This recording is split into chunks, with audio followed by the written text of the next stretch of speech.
નમસ્કાર મિત્રો, હું રાઠોડ આશુતોષ, અરવલ્લી જિલ્લા યુથ કોંગ્રેસ પ્રમુખ વાત કરવા માંગુ છું. અત્યારે એક ગંભીર અને મહત્વનું જે લોકોના આરોગ્ય અને જીવન સાથે સંકળાયેલા નકલી દૂધનું પ્રકરણ ચાલી રહ્યું છે, જેમાં સાબરકાંઠામાં પ્રાંતિજ સલાલ પાસે નકલી દૂધ બનાવવાની ફેક્ટરી પકડાઈ હતી કે જ્યાં કેમિકલ યુક્ત કૌષ્ટિક સોડા, પામોલી તેલ અને યુરિયા ખાતરમાંથી નકલી દૂધ બનતું હતું. અને ત્યારે આપના નેતા દ્વારા એક ટેન્કર પણ પકડવામાં આવ્યું હતું કે જે ટેન્કર દૂધ ભરીને બાયડ બાજુની 3 થી 4 મંડળીઓમાં ખાલી કરવા જઈ રહ્યું હતું.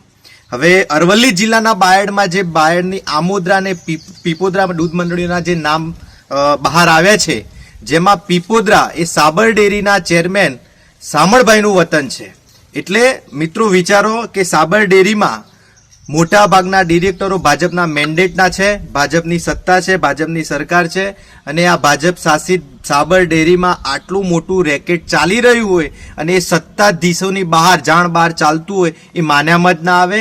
આ સરકારની નૈતિક જવાબદારી બને છે કે આ નકલી દૂધ પ્રકરણ બાબતે તાત્કાલિક SIT કમિટી બનાવવામાં આવે અને તપાસ કરવામાં આવે.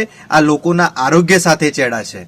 આમોદરા પીપોદરાની દૂધ મંડળીમાં રોજે રોજ અંદાજિત 8 લાખનું દૂધ સાબર ડેરીમાં મોકલવામાં આવતું હતું. એટલે ખરેખર આ જે નકલી દૂધ સાબર ડેરીમાં જઈને પછી પ્રોસેસિંગ થઈને જે પ્રોડક્ટો બનતી હતી અને જે લાખો લોકોના આરોગ્ય સાથે ચેડા છે, અને આ કરોડોનો આર્થિક ભ્રષ્ટાચાર નથી પણ આ માનવ જીવન સાથે સંકળાયેલી ગંભીર મહત્વની બાબત છે. અને આ ભાજપની સરકાર બાબતે માટે શરમજનક બાબત છે કે જો એમને આ કૌભાંડોમાં લોકોના જીવના જોખમની પણ પડી નથી. એટલે લોકોને વિનંતી છે કે હવે હદ થઈ.